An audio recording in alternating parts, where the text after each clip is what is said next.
Welcome to 5G. This is Mayank, your host for the channel. The third type of attack would be the modification.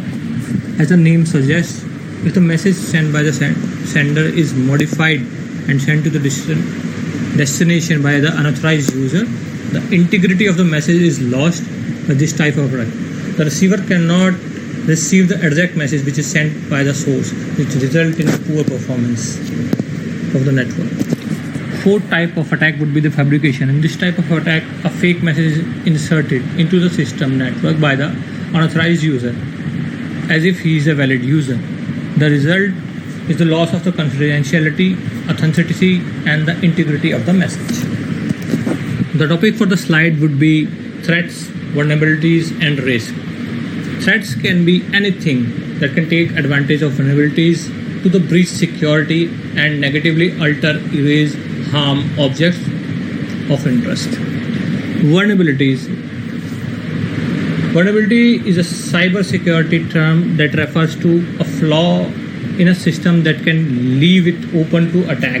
A vulnerability may also refer any type of weakness in a computer system itself, in a set of a procedure, or in anything that leaves information security exposed to threat. Risk. Risk, the potential for loss or damage, destruction of an asset as a result of the threat exploiting the vulnerability is called risk. The topic for this side would be vulnerabilities, threats, and control. To make you understand this topic, I'll give you an example with the pictures that I have mentioned in my slide. As you can see, a man is standing in the center of the bridge and the arrow shows threat. Yes, the threat is if a bridge collapses and the person falls in the river. That is threat. In this next slide, you will find some cracks in the bridge. That is mentioned vulnerability. Vulnerability is opposite to threats. In this slide, you will find two images. First says the weakness of the mortar, the vulnerability. If the vulnerability will be exploited, if someone blasts the bridge, then the cracks in the bridge would collapse, make the bridge collapse, and you will fall.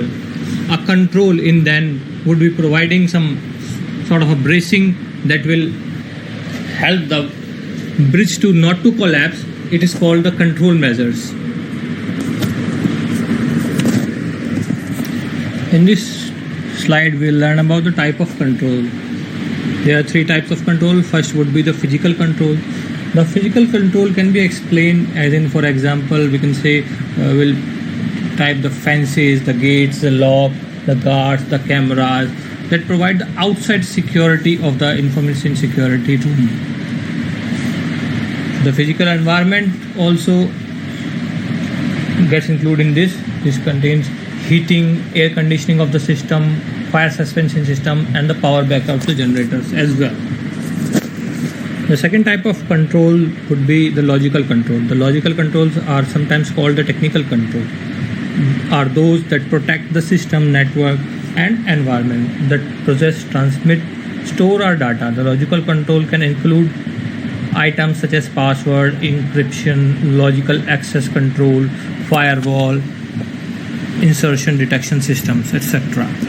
The third type of controls are the administrative controls. The administrative controls are based on the rules, laws, policies, procedures, guidelines, and other items that are paper in nature.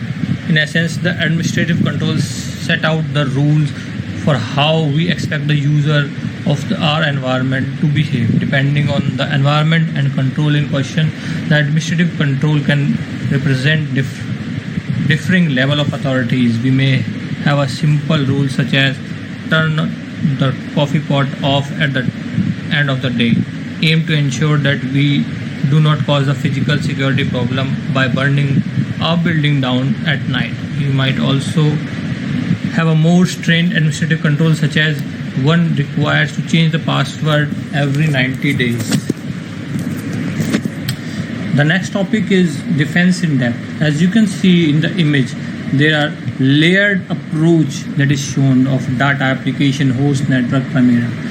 Defense in depth is an approach to the information security in which a series of defensive mechanisms are layered in order to protect the valuable data information. Even one mechanism fails, another step up immediately to stop the attack. Multi-layered approach with an intentional redundancies increase the security of a system as a whole and address many different attack vectors.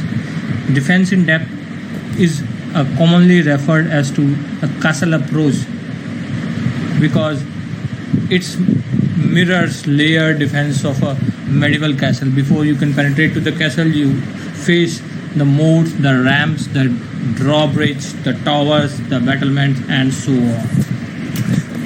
The last topic of this chapter would be the layers in security. The layered security is a network security approach that uses several components to protect your operations with multiple level of security measures. The purpose of layered security approach is to make sure that every individual defense component has a backup or a counter any flaw or a gap in other defense or security.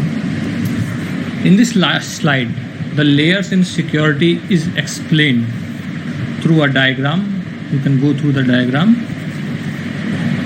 and these topics will be explained separately in the coming videos. Thank you for watching. Please subscribe to the channel, The InfoSec Guy. Have a great day.